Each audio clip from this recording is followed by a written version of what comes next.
우리가 옆에 가까이 와서 인도에 살려줘야 돼.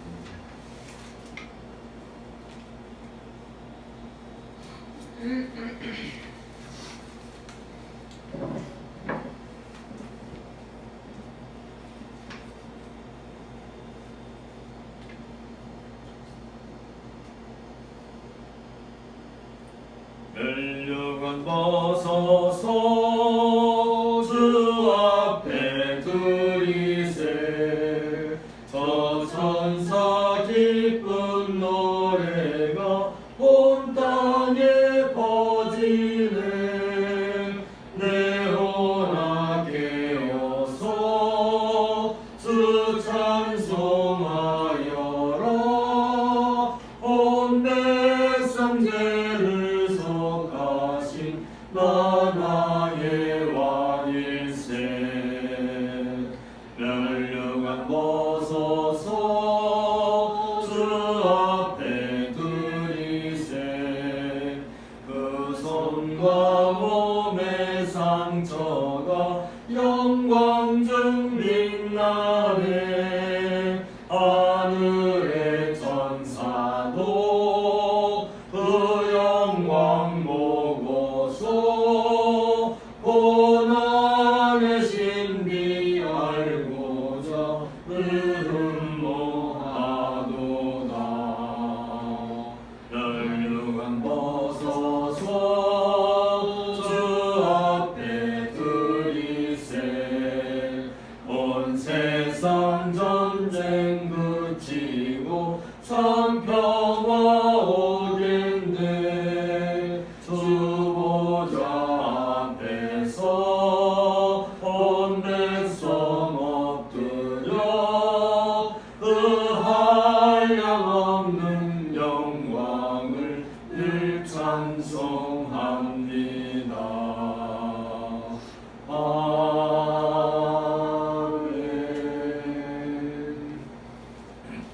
묵상기도하고 예배 시작하겠습니다.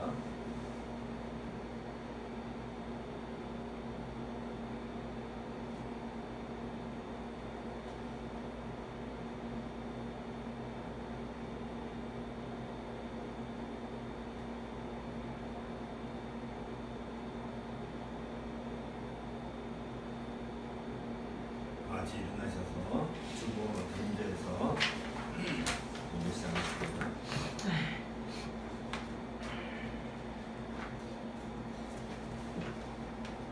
우리 마음을 주님께 들어올려 함께 고백합시다. 우리의 도움은 천지를 주신 여호와의 이름이로다. 여호와께서 다스리시니 땅은 즐거워하며 허다한 섬은 기뻐할지어다. 여호와여 주는 온 땅 위에 지존하시고 또 지천보다 위에 계십니다. 기도하겠습니다. 천지만물을 창조하시고 저희 생사복을 주관하시며 이 모든 역사를 주관하시는 하나님 아버지, 하나님의 높으신 이름을 소리 두 손 높이 들여 찬양을 드립니다. 하나님 아버지, 오늘도 변함없이 구별된 주일을 우리에게 허락하시고 거룩한 주일을 우리가 지낼 수 있게 해주심을 주님 감사를 드립니다. 오늘도 변함없이 우리가 하늘나라에 들려 올려지는 놀라운 역사가 있기를 원합니다. 우리의 육체가 우리의 육체의 모든 정욕은 예수 그리스도의 십자가에 못 박히심으로 인하여 우리가 같이 죽었고, 예수 그리스도가 부활함으로 인하여서 우리가 또한 다시 살아나서 구원을 얻은 그 사실을 믿는 믿음으로만으로도 우리가 하나님을 향하여 나아갈 수 있게 해주심을 감사를 드립니다. 아무 공로 없사오나 오직 예수 그리스도의 공로에 힘입어 주의 그 보좌 앞에 나아오니 주여 우리를 받아들여 주시고 우리 예배를 흥명하여 주시옵기를 주님 간절히 기도드립니다. 하나님 아버지, 질그릇같이 깨어질 수밖에 없는 우리들입니다. 너무나도 연약하고 너무나도 약하여서 세상 풍파 어떠한 고난이 있으면 넘어질 수밖에 없는 우리들이지만은 예수님께서 우리를 끝없이 사랑하셔서 우리가 보배로운 질그릇으로 변화할 수 있게 해주심을 주님 감사드립니다. 하나님의 능력만이 우리를 온전하게 할 수 있음을 믿습니다. 하나님 아버지, 히스기야가 그 어려운 고통 가운데 있을 때 세상을 향하여 바라보지 않고 오직 하나님만 의뢰했던 것처럼 벽을 바라보며 하나님만 의뢰하여 하나님께서 그의 기도를 드시고 눈물을 보셨다고 하여는 그 응답을 그걸 받았던 것처럼 주님 우리도 이 세상에 살아가면서 여러 가지 육체적인 고통과 여러 가지 정신적인 어려움이 있다 할지라도 하나님만을 오직 바라보며 살아가서 믿음의 주에 온전하게 하시는 주만을 바라보며 살아가는 저희들 될 수 있도록 주여 저희를 인도하여 주시옵기를 간절히 기도드리옵나이다. 하나님 아버지 정말로 우리가 약함만을 자랑할 수 있게 해주시고 약한 가운데서 강하게 능력으로 임하시는 하나님으로 인하여 기뻐하였다는 사도 바울과 같이 우리의 약함과 우리의 연약함을 우리가 정말 하나님에게 하나님 앞에서 인정하고 하나님 앞에 우리의 연약함과 어려움을 하나님에게 의뢰하는 도구로 삼아 하나님과 더욱더 친근하고 하나님과 더욱더 가까워지는 계기가 될 수 있도록 도와주시옵기를 간절히 기도드리옵나이다. 우리 이강중 집사님 좋은 승사를 만나서 좋은 결과로 눈수술을 마치게 해주심을 감사드립니다. 주님 눈으로 환히 밝혀주시고 하나님 아버지 더 이상 아픔이 없도록 주여 도와주시옵기를 간절히 기도드렸고 모든 말씀을 우리 주님 예수 그리스도로 받들어 드렸습니다. 아멘. 성가 2장 있습니다. 천도의 근원 하나님 온 백성 찬송 드리고 서천사여 찬송하세 천성 성부 성자 성령 아멘. 제 앉으시고요. 고백 노래 부름. 내가 이르노니 너희는 성령을 따라 행하라. 그리하면 육체의 욕심을 이루지 아니하리라. 육체의 죄는 성령을 거스르고 성령은 육체를 거스르나니 이들이 서로 대적함으로 너희가 원하는 것을 하지 못하게 하려 함이니라. 제 고백하겠습니다. 복음에는 하나님의 의가 나타나서 믿음으로 믿음에 이르게 하나니 기록된 바 오직 의인은 믿음으로 말미암아 살리라 함과 같으니라. 창세로부터 그를 구원하는 것들 곧 그의 영원하신 능력과 신성이 그가 만드신 만물에 분명히 모여하려니 그러므로 그들이 핑계하지 못할지니라. 제 고백 관련 묵상을 잠깐하겠습니다.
사면과 믿음의 문단입니다.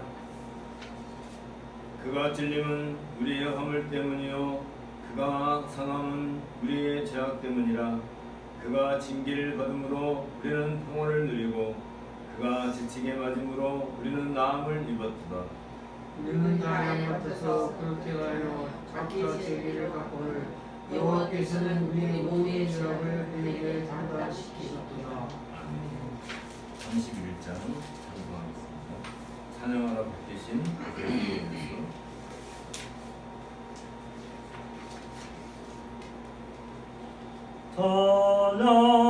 찬양하라 복되신 구세주 예수 백성들아 사랑을 전하세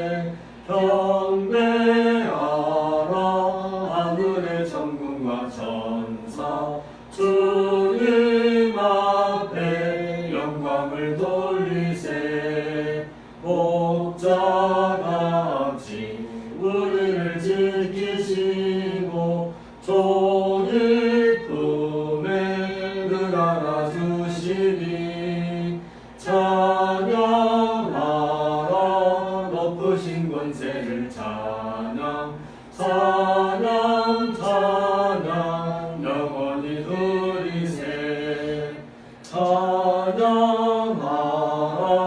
복되신 구세주 예수 우리 대신 죽임을 당했네 구주 예수 영원한 구원의 소망 경배하며 겸손히 절하세 찬양하라 우리 제 지신 예수 그의 사랑 한없이 크셔라 찬양하라 높으신 권세를 찬양 찬양 찬양 영원히 드리세 찬양하라 복되신 구세주 예수 천사들아 즐겁게 찬양해 구주 예수 영원히 다스리시니 멸류관을 주 앞에 드리세 구주 예수 세상을 이기시고 영광 중에 또다시 오시리 찬양하라 높으신 권세를 찬양 찬양 찬양 영원히 드리세 오늘 성경 낭독은 창세기 24장입니다.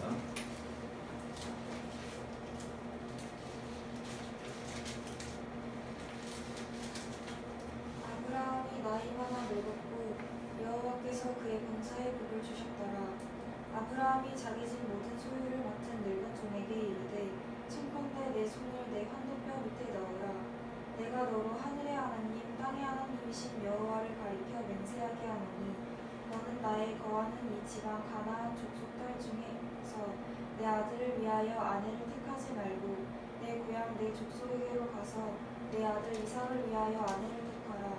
종이 가로되 여자가 나를 쫓아 이 땅으로 오고자 아니하거든 내가 주인의 아들을 주인이 나오신 땅으로 인도하여 돌아가리이까.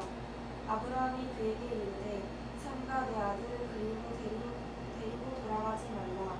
하늘의 하나님 여호와께서 나를 내 아버지의 집과 내 본토에서 떠나게 하시고 내게 말씀하시며 내게 맹세하여 이르시기를 이 땅을 내 씨에게 주리라 하셨으니 그가 그 사자를 내 앞서 보내실지라. 내가 거기서 내 아들을 위하여 아내를 택할지니라. 만일 여자가 너를 쫓아오고자 아니하면 나의 이 맹세가 너와 상관이 없나니 오직 내 아들을 데리고 그리로 가지 말지니라. 종이 이에 주인 아브라함의 환도뼈 아래 손을 넣고 이 일에 대하여 그에게 맹세하였더라. 이에 종이 그 주인의 약대 중열 피를 취하고 떠났는데 곧 그 주인의 모든 좋은 것을 가지고 떠나 메소보다 미아로 가서 나홀의 성에 이르러 그 약대를 성곽 우물 곁에 끌렸으니 저녁때라 여인들이 물을 빌러 나올 때이었더라. 그가 가로되 우리 주인 아브라함의 하나님 여호와여 원컨대 오늘날 나로 순적히 만나게 하사 나의 주인 아브라함에게 은혜를 베푸시옵소서. 성중 사람의 딸들이 물 빌러 나오겠사오니 내가 우물 곁에 섰다가 한 소녀에게 이르기를 청컨대 너는 물 항아리를 기울여 나로 마시게 하라 하리니 그의 대답이 마시라.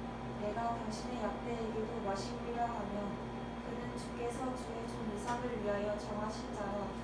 이로 인하여 주께서 나의 주인에게 은혜 베푸심을 내가 알겠나이다. 말을 마치지 못하여서 이브라가 물 항아리를 어깨에 메고 나오니 그는 아브라함의 동생 나홀의 아내 밀가의 아들 부두엘의 소생이라. 그 소녀는 보기에 심히 아름답고 지금까지 남자가 가까이 하지 아니한 처녀더라. 그가 우물에 내려가서 물을 그물 항아리에 채워가지고 올라오는지라. 마주 달려가서 가로되 청컨대 내 물 항아리의 물을 내게 조금 마시우라. 그가 가로되 주여 마시소서 하며 급히 그 물 항아리를 손에 내려 마시게 하고 마시우기를 다하고 가로되 당신의 약대도 위하여 물을 길러 그들로 배불리 마시게 하리이다 하고 급히 물 항아리의 물을 구유에 붓고 다시 기르려고 우물로 달려가서 모든 약대를 위하여 깃는지라. 그 사람이 그를 묵묵히 주목하여 여호와께서 과연 평탄한 길을 주신 여부를 알고자 하더니 약대가 마시기를 다하매 그가 반 세겔 중 금고리 한 개와 13세겔 중 금 손목고리 한 쌍을 그에게 주며 가로되 내가 네 딸이냐 청컨대 내게 구하라. 내 부친의 집에 우리 유숙할 곳이 있느냐. 그 여자가 그에게 이르되 나는 밀가가 나홀에게 낳은 아들 부두엘의 딸이니이다. 또 가로되 우리에게 집과 보리가 족하여 유숙할 곳도 있나이다. 이에 그 사람이 머리를 숙여 여호와께 경배하고 가로되 나의 주인 아브라함의 하나님 여호와를 찬송하나이다. 나의 주인에게 주의 인자와 성실을 끊이지 아니하셨사오며 여호와께서 길에서 나를 인도하사 내 주인의 동생 집에 이르게 하셨나이다 하니라. 소녀가 달려가서 이 일을 어미 집에 고하였더니 이브가에게 오라비가 있어 이름은 라반이라. 그가 우물로 달려가 그 사람에게 이르니 그가 그 누이의 고리와 그 손의 손목고리를 보고 또 누이 리브라가 그 사람이 자기에게 이같이 말하더라 함을 듣고 그 사람에게로 나아가니라. 때에 그가 우물가 약대 곁에 섰더라. 라반이 가로되 여호와께 복을 받은 자여 들어오소서. 어찌밖에 섰나이까. 내가 방과 약대에 초소를 내게 하였나이다. 그 사람이 집으로 들어가매 라반이 약대의 짐을 부리고 집과 보리를 약대에게 주고 그 사람의 발과 그 종자의 발 씻을 물을 주고 그 앞에 식구를 베푸니 그 사람이 가로되 내 일을 진술하기 전에는 먹지 아니하겠나이다. 라반이 가로되 말하소서. 그가 가로되 난 아브라함의 종이니이다. 여호와께서 나의 주인께서 크게 복을 주어 참석케 하시되 우양과 은금과 노비와 약대와 나귀를 그에게 주셨고 나의 주인의 부인 사라가 노년에 나의 주인에게 아들을 낳음에 주인이 그 모든 소유를 그 아들에게 주었나이다. 나의 주인이 나로 맹세하게 하여 가로되 너는 내 아들을 위하여 내 사는 땅 가나안 족속의 딸 중에서 아내를 택하지 말고 내 아비 집 내 족속에게로 가서 내 아들을 위하여 아내를 택하라 하시기로 내가 내 주인에게 말씀하되 혹 여자가 나를 족지 아니하면 어찌하리이까 한즉 주인이 내게 이르되 나의 성비는 여호와께서 그 사자를 너와 함께 보내어 내게 평탄한 길을 주시리니 너는 내 족속 중 내 아비 집에서 내 아들을 위하여 아내를 택할 것이니라. 내가 내 족속에게 이를 때에는 내가 내 맹세와 상관이 없으리라.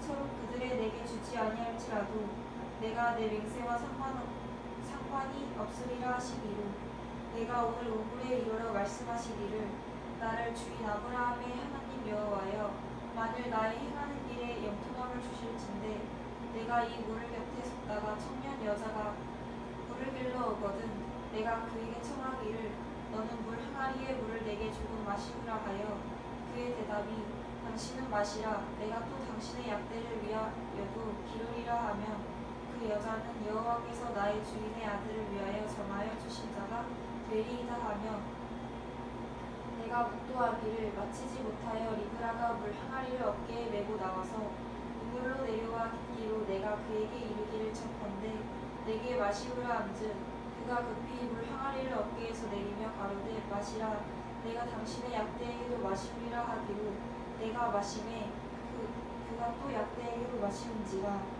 내가 그에게 묻기를 내가 네 딸이뇨 한즉 가로되 밀가가 나홀에게 낳은 부두엘의 딸이라 하기로 내가 고리를 그 코에 메고 손목고리를 그 손에 끼우고 나의 주인 아브라함의 하나님 여호와께서 나를 바른 길로 인도하사 나의 주인의 동생의 딸을 그 아들을 위하여 택하게 하셨으므로 내가 머리를 숙여 그에게 경배하고 찬송하였나이다. 이제 당신들이 인자와 진실로 나의 주인을 대접하려거든 내게 구하시고 그렇지 않을지라도 내게 구하여 나로 좌우간 행하게 하소서. 라반과 부두엘이 대답하여 가로되 이 일이 이들이 여호와께로 말미암았으니 우리는 가부를 말할 수 없노라. 리브라가 그대 앞에 있으니 데리고 가서 여호와의 명대로 그로 그대의 주인의 아들의 아내가 되게 하라. 아브라함의 종이 그들의 말을 듣고 땅에 엎드리어 여호와께 절하고 은근 패물과 의복을 꺼내어 리브라에게 주고 그 오라비와 어미에게도 보물을 주니라. 이에 그들 곧 종과 종자들이 먹고 마시며 유숙하고 아침에 일어나서 그가 가로되 나를 보내어 내 주인에게 돌아가게 하소서. 리브가의 오라비와 그 어미가 가로되 소녀의 며칠을 적어도 열흘을 우리와 함께 있게 하라. 그 후에 그가 갈 것이니라. 그 사람이 그들에게 이르되 나를 만류치 마소서. 여호와께서 내게 형통한 길을 주셨으니 나를 보내어 내 주인에게로 돌아가게 하소서. 그들이 가로되 우리가 소녀를 불러 그에게 물으리라 하고 리브가를 불러 그에게 이르되 내가 이 사람과 함께 가려느냐. 그가 대답하되 가겠나이다. 그들이 그 누이 리브가와 그의 이모와 아브라함의 종과 종자들을 보내며 리브가에게 축복하여 가로되 우리 누이여 너는 천만인의 어미가 될지어다. 내 씨로 그 원수의 성문을 얻게 할지니라. 리브가가 일어나 비자와 함께 약대를 타고 그 사람을 따라가니 종이 리브가를 데리고 가니라. 때에 이삭의 부엘 라헤로이에서 왔으니 그가 남방에 거하였었으니라. 이삭이 저물 때에 들에 나가 묵상하다가 눈을 들어 보매 약대들이 오더라. 리브가가 눈을 들어 이삭을 바라보고 약대에서 내려 종에게 말하되 들에서 배회하다가 우리에게로 마주오는 자가 누구뇨. 종이 가로되 이는 내 주인이니이다. 리브가가 면박을 취하여 스스로 가리우더라. 종이 그 행한 일을 다 이삭에게 고하매 이삭이 리브가를 인도하여 모친 사라의 장막으로 드리고 그를 취하여 아내를 잡고 사랑하였으니 이삭이 모친 상사 후에 위로를 얻었더라. 아멘. 이는 주님의 말씀입니다. 하나님께 감사를 드립니다. 원고와 찬송하겠습니다. 66장입니다.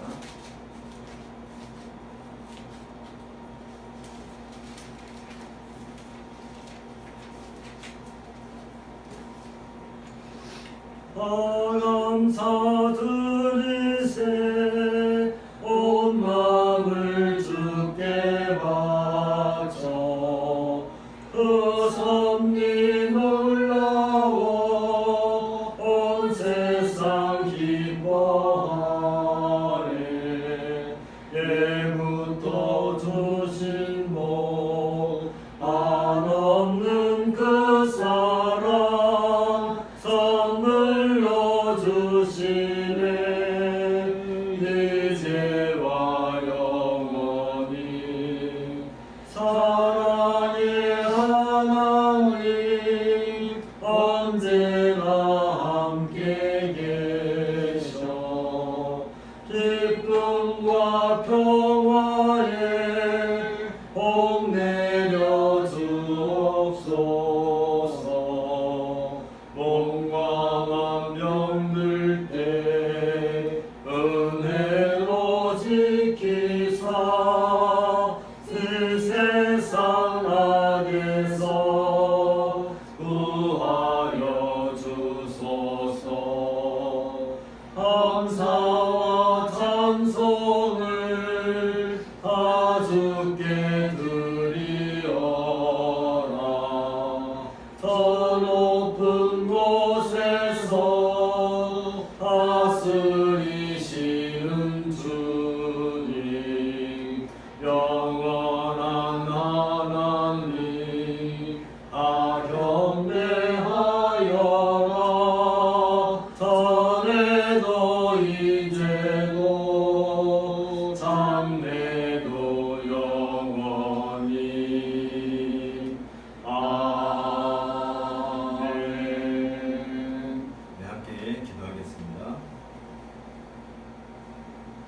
주님께서 온 땅을 친히 창조하시되 그 모든 만물 위에 주의 영광을 가득 심으셨고 그 가운데서 어느 것 하나도 하나님의 영광을 드러내지 않은 것이 없었던 것을 제가 기억합나이다.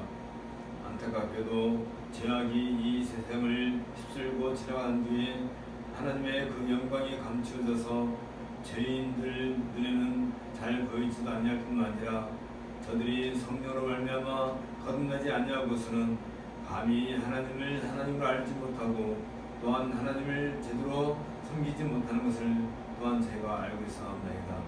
하나님, 이제 감춰진 그 영광과 그 무지로부터 우리를 구출하시고 구원하셔서 우리로 하여금 이제 온전하게 눈을 떠서 하나님을 바라보게 하시옵고 또한 온 세상 만물을 통하여서도 그 하나님의 영광을 친히 바라보고 즐거워하고 기뻐하게 하여 주시오니 그 은혜가 날로 날로 크고 감사하옵나이다.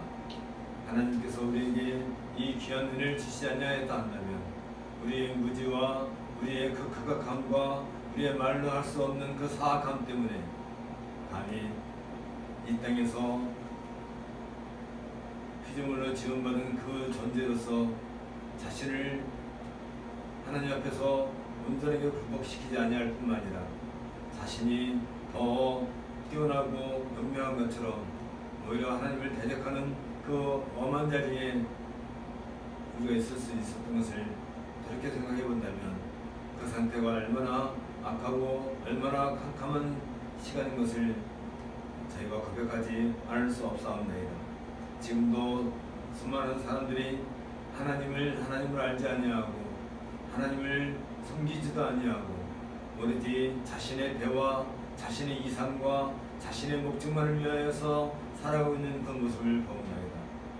저들이 하나님의 피조물로 이 땅에 태어났으며 하나님께서 이 땅에 그 모든 것을 주심으로 저들이 먹고 살고 있다는 이 놀라운 사실에 대해서 깨닫지 못한다는 것은 그 자체가 배역이요 그 자체가 하나님 앞에서 말할 수 없는 큰 죄악인 것을 주님께서 저들의 심령을 일깨워 저들의 마음을 열어서 저들의 눈을 열어서 그 놀라운 사실을 깨닫고 속히 주 앞에 나와 하나님께 예배하고 경배하는 찬미하는 그런 날이 오도록 주께서 날마다 은혜를 더하여 주옵소서.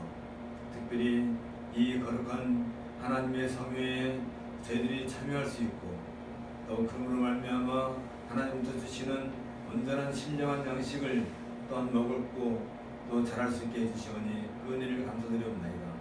저희가 날로 성장함으로써 참된 교회로 안전하게 세워져서 무엇보다도 몸된 그리스도의 그 영광을 드러내고 그의 아름다움을 온 세상에 선포할 수 있고 증거할 수 있도록 우리를 인도해 주시기를 간절히 바라고 원하옵나이다.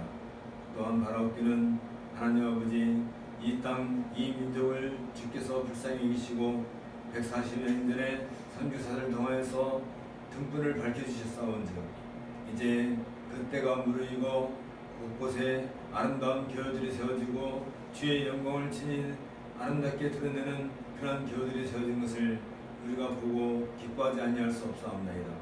하나님 아버지 지나간 역사 속에서 수많은 사람들이 주의 그 이름을 위하여서 목숨을 버리기도 하였고 고난을 당하기도 하였고 핍박당하는 것을 두려워하지 아니한 것을 역사가 증명해 준 것을 저희가 알고 있사옵나이다.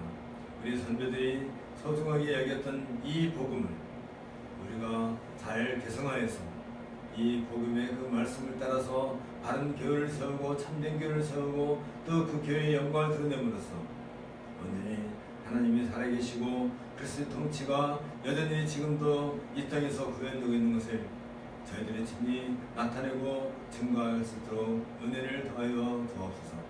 이 예배가 남들이 보지 아니하든 간에 이 영광을 온전히 하나님께 들음으로 말미암아 이것이 참된 교회의 모습이고 주의 그 복음이 우리의 심령을 날마다 일깨워 주신 그 은혜인 것을 또한 고백하게 하여 주옵소서. 하나님 또한 바라옵기는 이제 남북 정상회담을 앞에 두고 있고 이제 남북 그 통일의 그 물꼬를 트기 위해서 우리 남측의 철로를 북측에 까는 그 모든 일들이 순조롭게 진행되고 있는 것을 저희가 보옵나이다. 하나님께서 이제 이 열차를 통하여서 남북의 철로가 연결되고 또한 육로가 연결되고 또한 해로와 공로도 연결되어서 우리가 가지고 있는 이 놀라운 그리스도의 복음을 저 땅에도 심을 수 있고 또한 그곳에서도 주의 아름다운 교회들이 언젠가는 안전하게 세워질 수 있도록 주께서 은혜를 더하여 주시길 간절히 바라고 나옵나이다. 온 세상을 돌아보건대 수많은 전쟁과 수많은 악한 일들과 수많은 투쟁들이 날마다 끊이지 않는 것을 보옵나이다. 이러한 세상 속에서도 우리를 평온케 하심은 우리가 이 기간 동안에 열심히 하나님 말씀을 공부하고 학습하고 그것을 우리 마음에 잘 기록하였다가 때가 되면 이것을 온 땅에 전하기 위한 하나님의 은혜인 것을 또한 저희가 아옵나이다. 이러한 기간 동안에 우리가 부지런히 하나님 말씀을 배우고 또한 그것을 마음에 잘 새길 수 있는 그런 은혜를 더하여 주옵소서. 또한 주께서 우리 각 사람에게 주시는 이 놀라운 은혜가 저들의 심령을 날마다 살찌우고 이 어려운 세대 가운데서도 굳건히 믿음을 지키고 하나님의 그 이름을 위하여서 우리의 모든 삶을 아낌없이 살아가는 그런 은혜를 더하여 주옵소서. 오늘도 주께서 우리의 심령을 불쌍히 여기시고 우리의 각 사람에게 주의 은혜를 더하셔서 하나님의 말씀으로 우리를 일깨워 주옵소서. 모든 말씀을 주 예수 그리스도의 이름으로 기도하옵나이다. 아멘.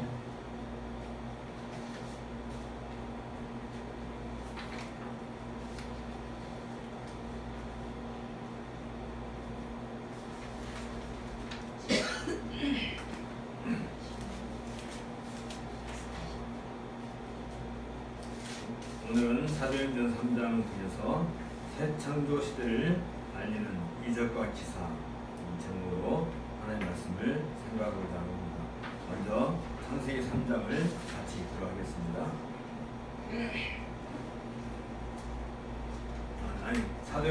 미안합니다. 사도행전 3장입니다. 제9시 기도 시간에 베드로와 요한이 성전에 올라갈새 나면서 안진뱅이 된 자를 사람들이 메고 오니 이는 성전에 들어가는 사람들에게 구걸하기 위하여 날마다 미문이라는 성전문에 두는 자라.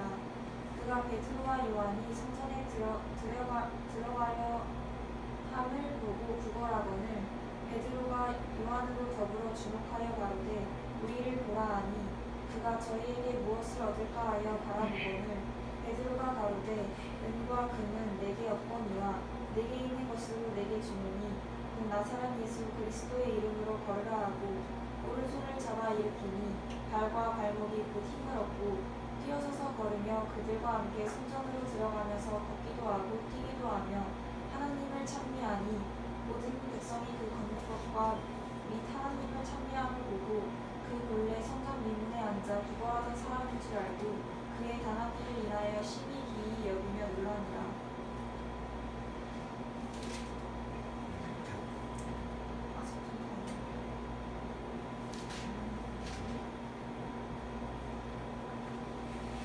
나은 사람이 베드로와 요한을 붙잡으니 모든 백성이 크게 놀라며 달려나아가 솔로몬의 행각이라 칭하는 행각에 모이거늘 베드로가 이것을 보고 백성에게 말하되 이스라엘 사람들아 이 일을 왜 기이 여기느냐 우리 개인의 권능과 경건으로 이 사람을 걷게 한 것처럼 왜 우리를 주목하느냐 아브라함과 이삭과 야곱의 하나님 곧 우리 조상의 하나님이 그 종 예수를 영화롭게 하셨느니라. 너희가 저를 넘겨주고 빌라도가 놓아주기로 결함한 것을 너희가 그 앞에서 부인하였으니 너희가 거룩하고 의로운 자를 부인하고 도리어 살인한 사람을 놓아주기를 구하여 생명의 주를 죽였도다. 그러나 하나님이 죽은 자 가운데서 살리셨으니 우리가 이 일의 증인이로다.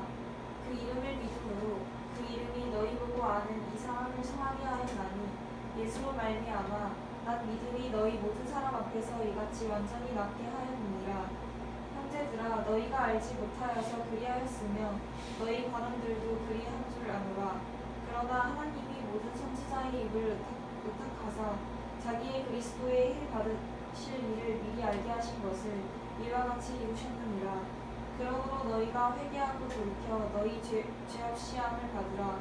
이같이 하면 유쾌하게 되는 날이 주 앞으로부터 이를 것이요 또 주께서 너희를 위하여 애정하신 그리스도 곧 예수를 보내시리니 하나님이 영원 전부터 거룩한 선지자의 입을 부탁하여 말씀하신 바 만유를 회복하실 때까지는 하늘이 마땅히 그를 받아들이라.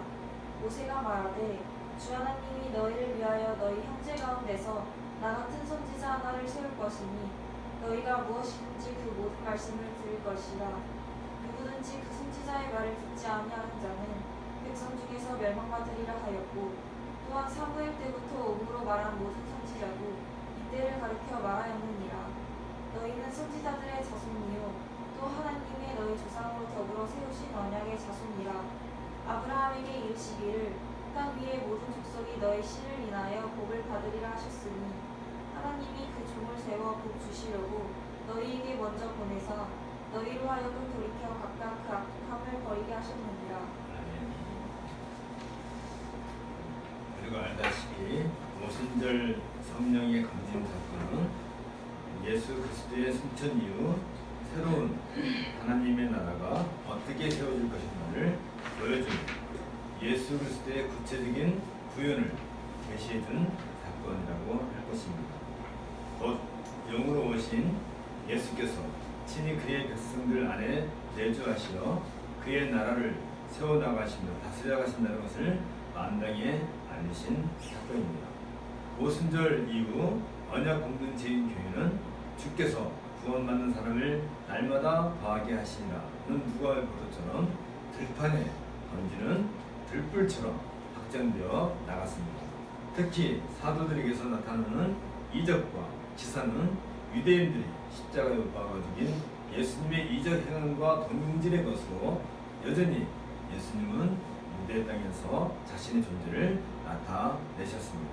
이때까지만 해도 아직 초기 언약 공동체인 교회는 제한된 영역에 자리하고 있었습니다. 여전히 예루살렘을 근거로 유대인들을 향해 회개의 메시지를 선포하고 있는 것이 전부였습니다. 아직 복음은 예루살렘을 벗어나지 못하고 있었습니다. 이러한 상황에서 성전 미문 앞에서 나면서부터 안진뱅이 된 자를 베드로와 요한이 거친 사건이 발생했습니다. 이 사건은 사도들이 행한 많은 이적 행함 중에 하나에 불과했습니다. 특별히 이 사건에서 누가는 십자가에서 못 박혀 들어가신 나사렛 예수의 이름을 부각시키고 있다는 점에서 우리의 시선을 모으고 있습니다.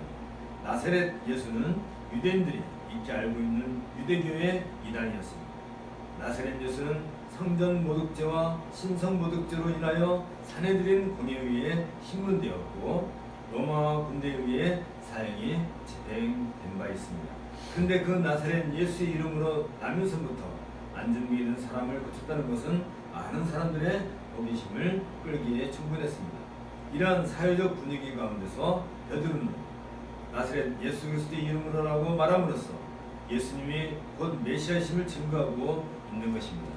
유대인들이 조상 베드로 기대하고 소망하는 그 메시아가 곧 나사렛 사람 예수라고 한다는 점에서 볼 때 나사렛 사람 예수 그리스도는 오랜 역사와 전통을 자랑하는 유대인들의 사고방식을 한꺼번에 개혁하도록 요구하는 도발과 같은 성격이 담겨 있었던 것입니다. 이 사건으로 인해 유대인들 사이에 일대 혼란이 발생하게 되었습니다. 베드로는 이 사건을 설명하며 예수님이 어떻게 메시아가 되었는가를 자세하게 논증을 하고 있습니다. 여기서 베드로는 예수 그리스도로 말미암아 유쾌하게 되는 날이 되었다고 선포하고 있습니다. 유쾌하게 되는 날이란 숨 돌릴 새, 또 숨 쉴 수 있는 때, 휴식의 때를 가리키는 말로서 마치 니느웨 백성에게 요나가 하나님의 심판을 선포할 때 그들이 회개함으로써 숨 돌릴 틈을 얻었던 것과 같은 그런 의미를 가지고 있습니다. 마찬가지로 예루살렘 역시 니느웨처럼 회개함으로써 예수께서 선포한 심판에서 숨 돌릴 틈을 얻게 될 것이라고 베드로는 지적해주고 있는 것입니다. 예수님은 예루살렘 향하여 내가 진실로 너에게 말하노니 이 세대가 지나가기 전에 이 일이 다 이르리라고 선언하셨는데 베드로는 안전병이를 거친 사건을 통해 이제 임박한 심판으로부터 벗어나기 위해서는 회개하는 것 외에 다른 방도가 없다고 메시지를 선포한 것입니다. 이 선포는 기독교와 유대교 사이에서 벌어질 전쟁을 예고하고 있습니다. 이 사실은 이제 4장에서 확인할 수 있을 것입니다. 그가 많은 이적과 기사 중에서 유독 이 사건을 다루고 있는 이유도 여기에 있을 것입니다. 그러면 우리가 이 3장에서 새 창조의 시대를 알리는 이적과 기사가 어떻게 진행되고 있는 것을 좀 더 살펴보도록 하겠습니다. 초두에 언급한 것처럼 오순절 성령의 강림 사건은 예수 그리스도의 승천 이후 새로운 하나님의 나라인 교회가 어떻게 이 지상에 세워질 것인가를 보여주는 예수 그리스도의 구체적인 임재의 방식을 구해주는 사건입니다. 곧 영광하신 예수께서 친히 그의 백성들 안에 내주하시며 그의 나라를 세워나가시며 다스리며 나가신다는 것을 만당히 알리신 사건이 바로 오순절 성령 강림인 것입니다. 근데 임마누엘의 구체적인 그 전형은 하나님의 임재를 상징하는 성전에서 찾을 수 있습니다. 이런 맥락에서 본다면 예수의 영으로 오신 성령께서는 사람들의 손으로 지은 성전에 더 이상 자리를 잡지 아니하시고 대신에 눈에 보이지 않는 성전인 교회에 임재하시다는 사실을 우리는 사도행전 2장에서 확인할 수 있었습니다. 이로써 교회는 지상에서 유일한 하나님의 말씀과 은혜와 치유의 기관이 되었던 것입니다. 예수님은 그의 백성들에게 그의 영을 부어주셨습니다. 이렇게 하여 이제 예수님은 직접 그의 백성들과 연합하고 교제하게 되었습니다. 이런 점에서 오순절 사건은 예수님이 부활하신 후에도 직접 그의 백성과 교제하시고 그들을 그리스도의 증인으로 삼고 다스린다는 표시가 되는 것입니다. 사도행전 2장 38절에서 39절에 있는 것처럼 너희가 회개하여 각각 예수 그리스도의 이름으로 세례를 받고 제사함을 얻으라. 그리하면 성령을 선물로 받으리라. 이 약속은 너희와 너희 자녀와 모든 먼데 사람 곧 우리 주 하나님이 얼마든지 부르시는 자들에게 하신 것이라는 베드로의 그 말처럼 하나님의 부르심을 입은 자들은 누구나 구별 없이 그리스도의 영이신 성령을 통하여서 이 패역한 세대에서 구원을 받은 사람들로서 교회의 회원이 되는 것입니다. 그리고 이 교회는 너희가 십자가에 못 박은 이 예수를 하나님의 주와 그리스도가 되게 하시니라 는 말씀에 터 위에 세워진 하나님의 통치와 구현되는 지상의 독특한 하나님의 나라인 것입니다. 이들을 가리켜서 그리스도의 제자라고 하는데 사도행전 2장 42절에 있는 것처럼 저희가 사도의 가르침을 받아 서로 교제하며 떡을 떼며 기도하기를 전혀 행실이라는 유형적인 형태의 새 언약 공동체로 나타나게 되는 것입니다. 이 교회를 유형교회 혹은 지교회라고 하며 이런 유형교회 회원으로서 살아가는 성도의 모습을 우리는 사도행전 2장 43절에서 47절을 통해서 자세히 찾아볼 수 있습니다. 이런 모습은 성령을 통해 하나가 되며 그것이 바로 교회의 보편성인데요. 세인들과 세상 사람들과 구별된 삶을 가지며 그건 교회의 거룩성이고요. 사도의 가르침을 받는 교회의 통일성을 보여주는데 이런 교회의 모습으로 발전해 나가게 되는 것입니다. 이것이 사도교회의 어떤 특성이었습니다. 따라서 이후에 등장하는 교회들은 사도시대 교회의 정통성을 이어받아서 교회의 특성으로서 교회의 보편성과 거룩성과 통일성을 안고 진행해 나가야 하는 것입니다. 다시 말하면 지금의 교회는 역사선상에서 사도시대의 교회의 연속성을 가지고 있어야 하는 것입니다. 그러나 지금의 교회가 사도시대 교회와 동일한 체질을 갖춰야 한다는 말은 아닙니다. 이미 역사가 그만큼 흘러온 이상 지금의 교회는 사도시대 교회와 맥을 같이 하되 이 시대적인 특성을 해석하고 그만큼 새롭게 발전해 나가야 하는 것입니다. 이 시대의 교회는 언제까지나 사도시대 교회와 같은 모습을 유지하는 것이 아닌 것입니다. 언제나 새로운 시대를 향하여 날마다 전진해 나감으로써 사도시대 교회보다 훨씬 더 월등한 수준의 신론, 기독론, 구원론, 교회론, 그리고 종말론 등을 정립해 나가야 하는 것입니다. 그 예로서 사도시대 교회는 복음의 확장과 건실한 교회의 터로서 사도적 신앙 고백을 정립한 일에 원림을 기울였습니다. 반면에 2, 3세기에는 그 2, 3세기 교회는 신인 양성을 가진 그리스도를 증명하는 그 기독론과 또한 삼위일체 신간을 확립하는 데 원림을 기울이는 것을 보게 됩니다. 17세기 중세 시대에는 부패한 교회를 갱신하기 위한 개혁교회관을 확립하였고 19세기에 와서는 도전받는 성경의 권위에 대한 변증을 통해서 개혁적인 신학을 확인한 것을 우리가 보게 됩니다. 최근에는 성령의 사역에 대하여 문서주의자들이나 오순절파나 신사도 운동들과 같은 그런 것들로부터 교회를 보호하기 위해 관심을 가지는 등 그 시대마다 요청되는 신학적인 문제점들에 대하여 우리는 깊은 관심을 갖고 개혁사상을 정립해 나가야 하는 것입니다. 이처럼 교회는 각 시대마다 독특한 성격을 가지기 때문에 언제나 사도시대 교회만을 교회의 모델로 삼고 나가는 것은 아닙니다. 단지 사도시대 교회와 연속성을 가지고 교회의 원형을 사도시대 교회로부터 확인했다면 지나온 역사 속에서 각 시대의 교회들이 걸어왔던 길을 재확인하고 이 시대의 교회가 가야 할 길을 찾아 나서야 하는 것입니다. 이러한 역사적인 위치를 확인하지 못한다면 지금도 사도시대 교회로 돌아가야 하는 것처럼 주장하게 되는 것입니다. 이것은 마치 역사를 1세기로 되돌려 놓으려는 행위에 지나지 않는 것입니다. 지금 이라는 시대적 속성을 이해하지 못한다면 각 지교회와 그 교회에 속한 개개인의 존재 위치도 결코 확인할 수 없는 것입니다. 사도시대 교회의 특이한 모습 중 하나는 사도들로 인하여 기사와 표적이 많이 나타났다는 사실입니다. 이러한 사건들은 당시 사도시대 교회가 가지는 연약함을 주께서 하시고 그들에게 하나의 징표를 주시어서 더욱 담대하고 흔들리지 않는 신앙을 갖도록 베풀어 주신 은혜의 결과였던 것입니다. 왜냐하면 당시 사도시대 교회는 모든 면에서 스스로 서 나갈 만큼 담대한 징표가 있어야 하기에 주께서 그만한 은혜를 주셨던 것입니다. 그렇다고 오늘날의 교회들 역시 그와 같이 기사와 표적이 동일하게 나타나야 한다는 그런 법칙은 아닌 것입니다. 그와 같은 기사와 표적은 어디까지나 사도시대 교회를 세워나가기 위한 특별한 방편으로 주셨던 것입니다. 무엇보다도 사도시대에는 성경이 주어진 계시로 완성되지 않은 상태에서 사도를 통해 나타난 기사와 표적 또는 예언이나 방언은 복음의 전달 수단으로 사용되었습니다.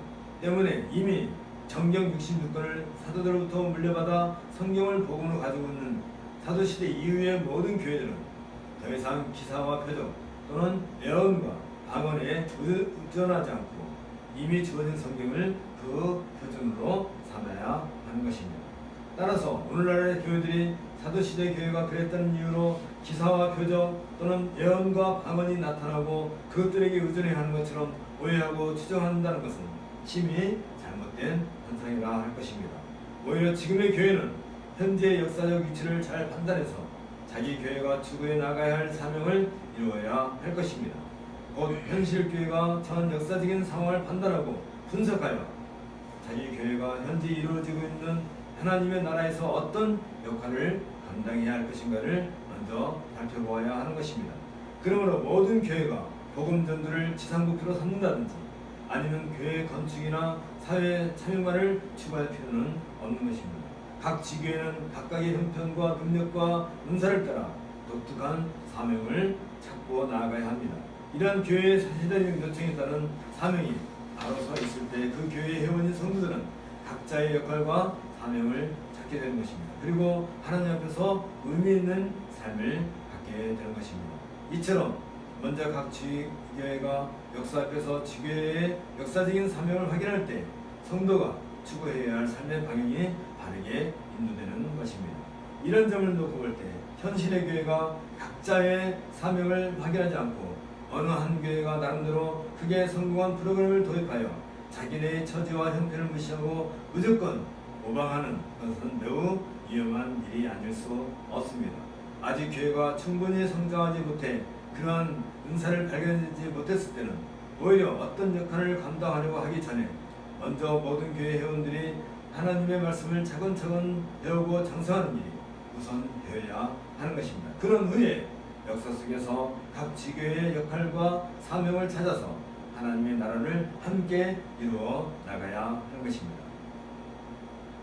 사도시대의 교회는 이 땅 위에 최초로 교회가 세워져야 한다는 독특한 위치와 사명을 인식하고 있었습니다. 그래서 하나님은 사도들을 세워 먼저 진리의 말씀을 가르치도록 하셨던 것입니다. 사도시대 교회가 자신의 사명을 깨닫고 어떤 목표를 지향해 나가기 전에 필요한 것은 사도들로부터 복음이 무엇인가에 대하여 자세하고 확실하게 배우는 것이었습니다. 그들은 날마다 모여 사도의 가르침을 받고 무엇이 성도의 삶인가를 알아서 교제를 나눔으로써 유언길을 이루어 나갔습니다. 이런 교회적인 삶을 바탕으로 그들은 이 땅에서 자기의 고유한 역할을 깨닫고 그것을 이루어 나가기 위해 필연적으로 하나님의 능력과 보호와 인도하심이 필요함을 알고 하나님께 기도하기를 힘썼던 것입니다. 하나님은 그들에게 필요하고 중요한 것이 무엇인지 아시기 때문에 기사와 표적이 나타나고 하셨고 때로는 예언이나 방언의 방편으로 그들에게 하나님의 뜻을 알게 하셨습니다. 또한 그들이 먼 백성들로부터 칭찬을 받게 됨으로써 그들의 이치를 더욱 분동하게 하셨습니다. 뿐만 아니라 그러한 모습을 보고 많은 사람들이 회개하고 나와 하나님을 찬미하는 은혜를 베풀어 주셨던 것입니다. 그러한 표적 중 하나가 사도행전 3장에 기록된 안진병인을 일으키는 사건이었던 것입니다. 사도 베드로와 요한은 기도 시간을 정해놓고 성전에 올라가던 중 비문에 앉아있는 남에서부터 안진병인 거지를 만나게 됩니다. 이것이 첫 번째 만남은 아니었을 것입니다. 그전에도 수없이 그 사람을 만났을 것입니다. 이 성전은 헤롯이 46년간에 걸쳐 보수한 성전이며 성전의 동편에는 이방의 뜰을 지나 여인의 뜰로 들어가는 곳에 크고 아름다운 문이 있었습니다. 이 거지는 성전에 들어가는 사람들로부터 구분하기 위해 날마다 그 자리에 와 있었습니다. 그는 사도들이 들어가는 것을 보고 그가 할 수 있는 유일한 성전의 방편인 구분을 하기에 이르렀습니다. 사도들은 그에게 은과 금은 줄 수 없었으나 대신 특별한 기사를 나타내 주었습니다. 곧 나사렛 예수 그리스도의 이름으로 걸으라 하고 그의 오른손을 잡아 일으키자 그의 발과 발목이 힘을 얻고 일어나 사도들과 함께 걷기도 하고 뛰기도 하면서 하나님을 보고 찬미하는 기색이 나타났습니다. 그러자 익히 그를 알고 있던 사람들이 그의 걷는 것과 하나님을 찬미함을 보고 기이 여기게 되었습니다. 마침 일으킴을 받은 그가 사도들을 가리키며 자기가 이렇게 걷는 것은 특별한 이적 때문임을 증거했는데 이에 베드로 요한은 솔로몬의 행각에서 기에게 이김 놀라는 백성들에게 이 사건이 가져다주는 의미를 전파할 수 있었습니다. 베드로 사도는 안진병인을 일으킨 이적은 자기들의 권능으로 나타나지 아니하고 살아계신 하나님께서 예수 그리스도를 영원하게 하심으로써 그리스도의 권능이 안진병인을 완전하게 낫게 했다고 증거했습니다. 동시에 베드로는 이스라엘이 얼마 전에 행하였던 죄를 지적하고 곧 빌라도가 놓아 주려고 했던 예수를 유대인들이 거부하고 오히려 거룩하고 의로운 자이신 예수를 십자가에 못 박아 죽였던 죄악을 지적했습니다. 이에 베드로 사도는 창조자 하나님은 예수를 영원하게 하시고 죽은 자 가운데서 살리시어 만민의 구원자 곧 메시아로 삼으셨다고 선포할 수 있었습니다. 또한 이런 계획은 하나님께서 인류를 구원하시기 위한 영원한 것으로 이미 구약의 선지자의 입을 통해 예언하셨던 일의 성취임을 드러내고 오히려 회개하고 돌이켜 죄 없이 함을 받으라고 권고하고 있습니다. 사도들은 바로 이 사실을 증거하는 증인이었습니다. 이와 같이 비록 생명의 주이신 예수 그리스도를 유대인들이 죽였으나 지금 그들 앞에 있던 안진병이가 일어난 것처럼 유대인들도 회개하고 돌아오기만 한다면 다른 민족보다도 먼저 구원의 은혜를 받게 될 것이라고 베드로는 선포한 것입니다. 이처럼 베드로는 유대인들의 죄를 지적하면서 오히려 구원의 능력이 무엇인가를 밝히 드러내어 유대인들로 하여금 새로운 삶을 갖도록 했던 것입니다. 그 새로운 삶은 유쾌하게 되는 날부터 시작하는데 이날은 예수께서 천년만에 이루어진 영적 구원의 기회가 주어지는 날인 것입니다. 곧 예수께서 재림할 때까지 주어진 한정된 기회로서 이 기간에 회개하는 자들에게는 죄에서 해방되어 영적 평안을 얻는 날이 되는 것입니다. 그러므로 누구에게나 예수 그리스도를 영접할 수 있도록 주어진 이 기간 동안에 그리스도를 영접한다면 그리스도께서 만유를 회복하시기 위해 다시 오시는 날에는 하나님으로부터 완전한 구속을 받게 되는 것입니다. 이 말은 곧 현재의 삶이 결코 온전하지 않다는 의미를 내포하고 있습니다. 만유를 회복한다는 것은 현재가 정상이 아니기 때문에 정상으로 회복을 필요한다는 의미이기도 한 것입니다. 나아가서 현재의 세상이 결코 영원히 지속되지 않을 것이라는 의미이기도 합니다. 하나님이 지으신 만물이 본래의 모습을 잃어버렸기 때문에 본래의 모습으로 회복되는 날이 분명히 온다는 보이기도 한 것입니다. 이 세상이 온전하지 못하다는 것은 여러 가지 나타나는 현상들로 알 수 있습니다. 곧 재난이나 기근 또는 질병이나 죽음 등이 있다는 것은 이 세상이 결코 온전하지 않다는 증표입니다. 원래 하나님은 이 세상을 만드실 때 완벽하게 만드셨습니다. 그리고 아담에게 입적하시면서 거룩한 하나님의 아름다움을 온 땅에 드러내도록 하셨습니다. 그러나 아담은 이 사명을 하와에게 충분히 전달하지 못하여 하와가 사단의 유혹에 넘어가 죄에 빠지게 됨으로써 타락이라고 하는 현저한 변화를 가져오고야 알았던 것입니다. 그 결과 곳곳에 나타났던 하나님의 영광이 감추어지고 대신에 부패와 사악함이 이 땅을 지배하기 시작했습니다. 하나님은 만유를 처음과 같이 온전한 상태로 회복하시기를 원하셨습니다. 바로 그 일을 완성하실 분이 그리스도 예수인 것입니다.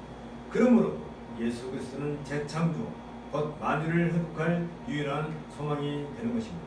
따라서 누구든지 예수 그리스도를 말미암지 않고서는 새 창조의 나라, 곧 하나님 나라에 들어갈 수 없는 것입니다. 바로 이 사실을 하나님은 모세와 선지자를 통해 오래전부터 계시해 주셨습니다. 특히 모세는 여기 사도행전 3장 22절부터 20절에 있는 것처럼 주 하나님이 너희를 위하여 너희 형제 가운데서 나 같은 선지자 하나를 세울 것이니 너희가 무엇이든지 그 모든 말씀을 들을 것이라. 누구든지 그 선지자의 말을 듣지 아니하는 자는 백성 중에서 멸망받으리라고 함으로써 예수 그리스도의 가르침을 통해서만 새로운 나라의 백성이 될 수 있다고 예언한 바 있습니다. 예수 그리스도의 가르침을 통해서만 새로운 백성이 될 수 있다는 것은 모세뿐만 아니라 사무엘 이후의 모든 선지자들도 마찬가지였고 예수 그리스도의 오심이 바로 구원의 날로서 그 날이 바로 유쾌하게 되는 날이라고 베드로는 증거하고 있는 것입니다. 여기에서 모세와 사무엘을 예로 든 것은 모세는 율법의 대표이고 사무엘은 선지자들의 대표이기 때문에 그렇습니다. 곧 구약의 가르침이 모두 예수 그리스도의 구속의 날을 예언하고 있음을 베드로는 증거하고 있는 것입니다. 따라서 누구든지 구약의 가르침을 올바로 깨닫기만 한다면 예수 그리스도의 구속의 은혜를 깨닫고 예수님을 믿어 구원에 이르게 되는 것입니다. 이미 구약은 예수 그리스도가 메시아로서 오시어 인류를 구원할 것에 대하여 누차 예언과 약속을 해왔었습니다. 곧 아담과 하와가 하나님의 언약을 어김으로 죽음의 고통으로 빠져들어갈 때부터 하나님은 구원의 언약을 말씀해 주셨습니다.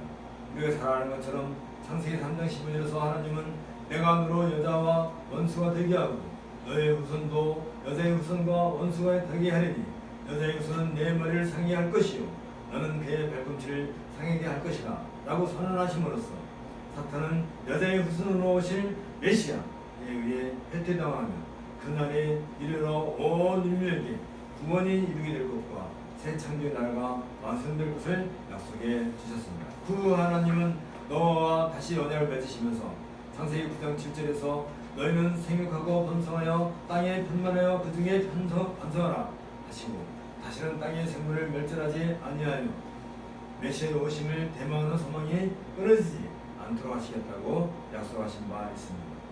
그리고 하나님은 아브라함을 택하셔서 창세기 12장 1, 2, 3절에서 모든 민족들에게 복의 근원으로 삼으시고 이 언약을 아브라함의 자손들과 대대손손이 세워나감으로써 아브라함에게서 진정한 복의 근원이신 메시아가 탄생할 것을 약속해 주셨습니다. 이 언약은 마침내 모세를 통해서 이스라엘의 희망이 되었고 드디어 다윗에 의해 영원한 왕국의 언약으로 체결되기에 이르게 된 것입니다.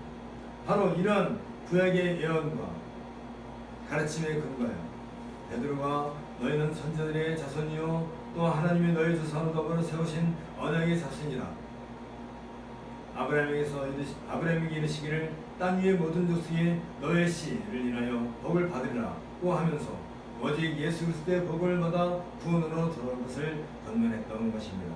나아가 베드로는 하나님께서 그 종 메시아이신 예수 그리스도를 이방인들보다도 먼저 유대인에게 보내신 것은 이스라엘에게 먼저 복을 주셔 돌이켜 악함을 바르게 하기 위한 은혜였다고 밝히고 있습니다. 이처럼 이스라엘은 이방보다도 먼저 은혜를 받는 위치에 서 있었던 것입니다. 그러므로 알지 못하여 의롭고 생명의 주이신 언약의 메시아 예수를 이스라엘이 죽였으나 오히려 이 사건을 통해 이스라엘이 먼저 그리스도를 알게 되었으므로 구원의 은혜를 받은 백성이라는 사실을 베드로는 여기서 변증해 줬던 것입니다. 이처럼 사도행전 3장은 단순히 안진뱅이가 기적적으로 나음을 입고 하나님을 찬미했다는 이야기를 기록하고 있는 것이 아닙니다. 오히려 사도시대 교회의 이적과 기사가 일어나는 것은 당시 사회에서 하나님의 특별하신 배려와 계획에 따라 일어나고 있음을 우리에게 보여주는 독특한 사건이었던 것입니다.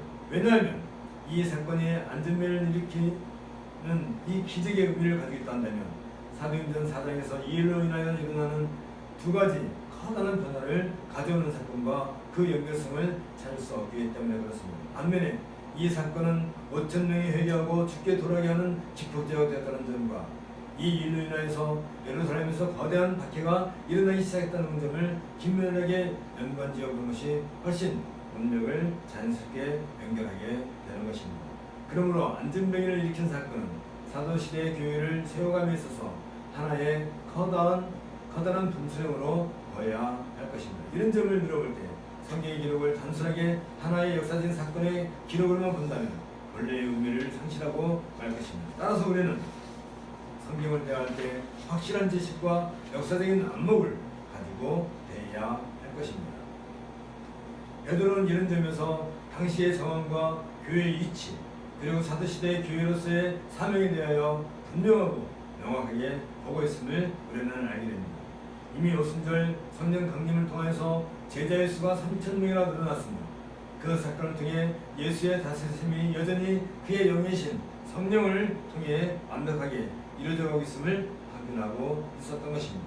그래서 베드로는 먼저 교회를 향하여 복음을 가르쳐 든든하게 세워나갔고 또한 성령의 권능에 따라 기사와 표적, 행하는 것을 두려워하지 않았던 것입니다. 이러한 역사적이고 확실한 성령의 인도에 따라 안진뱅이를 고친 것입니다. 지나치다가 순간의 동정심으로 지구한 능력을 행사한 것이 결코 아니었던 것입니다.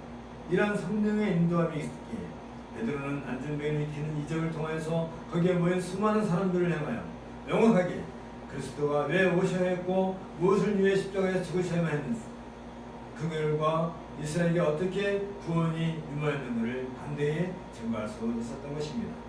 이 사건을 통하여 땅끝까지 이르러 내 증인이 되리라고 하신 예수님의 분부가 어떻게 이루어지고 나아가서 새롭게 그의 나를 세워나가실 성령의 권능이 어떻게 그의 제도를 감하여 신적 권위를 드러내고 있는가를 명확하게 보여주고 있는 것입니다. 또한 성령의 감화와 인도를 받을 때의 권능이야말로 악의 세력과 대항하여 싸우고 그리스도의 복음을 증거하는 데 있어서 얼마나 큰 능력을 발휘하고 있는가를 여실히 보여줌으로써 제자들이 좌절하지 않도록 용기를 주고 있음을 우리는 알게 되는 것입니다. 그러므로 오늘날의 교회에서 함부로 이적과 표적을 구하거나 예언과 방언으로 일반인들에게 나타내려고 억지를 부리지 않아야 할 것입니다. 그러한 일을 하는 사람들이 과연 정당하게 하나님으로부터 권위를 부여받았으며 성령의 권능에 힘입어 유효하게 이적과 기사를 드러내고 있는지 그리고 예언과 방언을 하고 있는지 조심해서 살펴봐야 할 것입니다. 특히 베드로는 기적을 행한 뒤에도 완벽한 이성과 역사적 통찰력으로 수많은 사람들을 논리적으로 불복시키며 그들의 이성을 변화시켜 예수 그리스도를 영접하도록 한 것을 우리가 보게 됩니다. 이처럼 성령은 전적으로 이성적이며 인격적인 감으로 인도함으로써 그의 제자들을 다스리고 있음을 우리는 알 수 있습니다. 무엇보다도 성령은 그리스도를 증거하기 위해 이 땅에 오셨음을 우리는 명심해야 합니다. 즉 사도시대 교회에 나타난 이적과 기사는 어떻게나 교회를 세우는 일과 그리스도의 메시아임을 증거하기 위해 나타난 독특한 현상이었던 것입니다.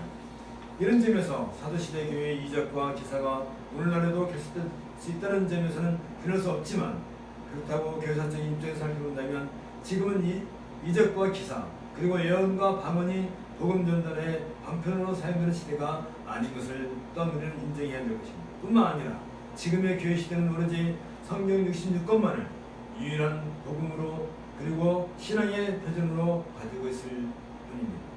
이미 세워진 교회가 더 이상 부패하거나 오염된 학설로 인하여 신앙을 상실할 일이 없도록 자신들을 단속케 한다는 시대적인 사명을 우리는 이해하고 있어야 합니다. 따라서 이 시대의 교회는 이적과 기사와 같은 원시적인 방법으로 교회를 유지하려고 하기보다는 역사를 정확하게 해석하고 이 시대가 가지고 있는 배교적인 특성을 상대하여 사도들이 전해준 성경을 바탕으로 해서 바른 신학과 사상을 정립하는 일에 더 관심을 두고 역사를 경영해 나가야 하는 것입니다. 이런 이유로 우리는 무엇보다도 복음에 대한 분명한 이해를 얻기 위해서 그 어느 때보다도 복음에 대하여 관심을 갖고 그동안 역사적인 교회가 어떻게 이 복음을 해명해 나왔는지 그 신앙 고백서를 기준으로 그들에게 전해진 복음을 안전하게 지켜 나가야 할 것입니다. 같이 기도하겠습니다. 하나님 아버지, 주께서 친히 교회를 세우시고 그 교회를 그리스도의 몸이라 하시고 그 교회의 한 중심에 그 핵심에 주의 말씀을 새겨놓은 것을 제가 기억합니다. 이제 우리가 이 안진병이를 일으킨 사건을 통해서 베드로 요한이 그에게 믿음의 씨앗이 있는 것을 보고 예수 그리스도 이름으로 그의 영혼을 일깨웠던 것처럼 이제 온 땅에 우리 교회가 온전한 하나님의 말씀을 들고 나아가 그들에게 예수 그리스도의 이름으로 그들의 영혼을 일깨우는 일에 우리가 참된 증인으로 살아갈 수 있도록 인도해 주시기를 간절히 소원합니다. 또한 이 시대는 심히 악하고 얼마나 사악한지 믿는 자들만도 유혹하고 무너뜨리려고 하는 그러한 악의 세력들이 많이 있는 것을 우리가 보옵니다. 이러한 때에 오로지 참된 이 복음의 말씀 외에 우리에게 참된 삶의 길이 있지 않다는 것을 늘 기억하고 무엇보다도 우리가 이 시대를 바르게 관망하면서 복된 하나님의 말씀 위에 우뚝 설 수 있도록 주께서 은혜를 더하여 주옵소서. 예수님 이름으로 기도합나이다. 다 같이 일어나셔서 85장 성경하겠습니다.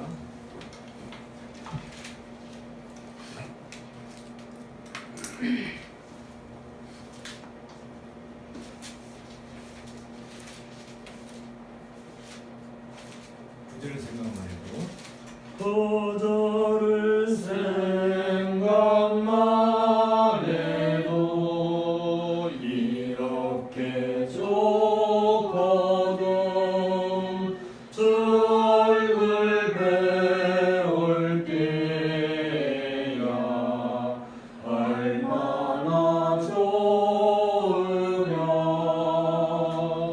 만민의 구주 예수의 귀하신 이름은 천지에 있는 이름 중 비할 데 없도다. 참에게 하는 자에게 소망이 되시고 구하고 찾는 자에게 기쁨이 되신다.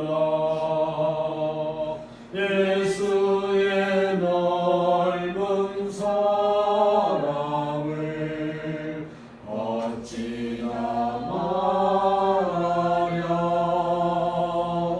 주 사랑 받은 사람만 그 사랑 알도다. 사랑의 구주 예수여 내 기쁨 되시고 이제로부터